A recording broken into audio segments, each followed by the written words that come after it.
సంగారెడ్డి జిల్లా ఇంద్రసంలో ఓ ప్లాట్ యాజమానిని హత్యాయత్నానికి యత్నించిన నిందితులను అరెస్ట్ చేశారు పోలీసు అధికారులు. పోచెమ్మ అనే మహిళ ఫ్లాట్పై కన్నేసిన కబ్జాదారులు ఆక్రమించుకునేందుకు ఫ్లాట్ యజమానులను హత్య చేయాలనే పన్నాగం పన్నారని తెలిపారు పోలీసులు. పోచెమ్మ వారి కుటుంబాన్ని హత్య చేసేందుకు హైదరాబాద్కు చెందిన రౌడీ షీటర్కు సుపారీ ఇచ్చినట్లుగా వెల్లడించారు.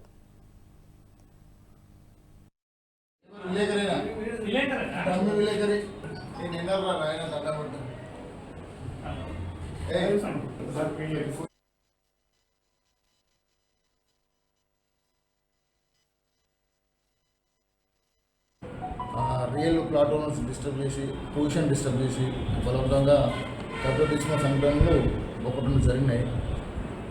వాటిలో ఒకటి ఇంద్రేశంలో ఎరకల్లి పోచమ్మకి చెందిన ఒక ప్లాట్ ఉంది. ఆ ప్లాట్ని కబ్జా చేయాలనే ఉద్దేశంతోనే ఈ తిమ్మారెడ్డి గారి విభూషణ్ రెడ్డి రాళ్ళకత్వ గ్రామానికి చెందిన రోయపల్లి గోపాల్ వీళ్ళిద్దరిని ప్లాట్ను ఆక్రమించుకోవాలనే ఉద్దేశంతో ఆ ప్లాట్ని ఒక థర్డ్ పర్సన్ నుండి రిజిస్టర్ చేసుకొని కబ్జా తీసుకునే క్రమంలో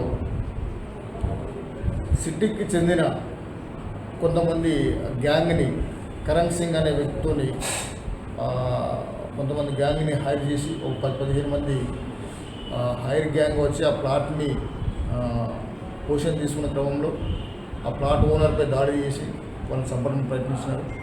ఆ ప్లాట్లో వాళ్ళు వేసుకున్న బోరు వాళ్ళు అవన్నీ కూడా డ్యామేజ్ చేయడం జరిగింది. వాళ్ళందరి మీద 317 కేసు, తర్వాత 386 ఐపీసీ, 447, 427 కేసు పెట్టడం జరిగింది. ఇలాంటి గ్యాంగ్స్ సిటీకి వెళ్ళి వచ్చేసి ఇక్కడ 2-3 ఇష్యూలో ఇన్వాల్వ్ కావడం జరిగింది. వాళ్ళందరూ కూడా అరెస్ట్ చేసి రిమాండ్ చేయడం జరిగింది. నిన్నప్పుడు సంగారెడ్డి మునుపల్లిలో, ఈరోజు పట్టణచెరువులో కూడా ఈ గ్యాంగ్ని అరెస్ట్ చేయడం జరిగింది. ఎవరు కూడా ఒక ప్లాట్ ఇష్యూ, ఒక ల్యాండ్ ఇష్యూ ఉంటే ఒకవేళ సివిల్ కేసు ఉంటే కోర్టుకు పోవాలి, క్రిమినల్ కేసు ఉంటే పోలీస్ స్టేషన్ రావాలి. అంతేగాని ఈ గ్యాంగ్లను కిరాయి తీసుకుని వచ్చేసి ఈ విధంగా బలవంతపు దౌర్జన్యాలు దిగితే మాత్రం ఖచ్చితంగా వాళ్ళందరినీ కఠిన చర్య తీసుకొని జైలు పంపించారు. రియల్ ప్లాట్ ఈ వీడియో మీకు నచ్చినట్టయితే లైక్ చేయండి, 10 మందికి షేర్ చేయండి. అలాగే కామెంట్ల రూపంలో మీ అభిప్రాయాలను మాతో పంచుకోండి. Nationalist hub group of channels ను సబ్స్క్రైబ్ చేసుకుని తెలుగునాట జాతీయవాద జర్నలిజాన్ని ప్రోత్సహించండి. ఈ వీడియో కింద ఉన్న బెల్ ఐకాన్ పై క్లిక్ చేయడం మర్చిపోవద్దు.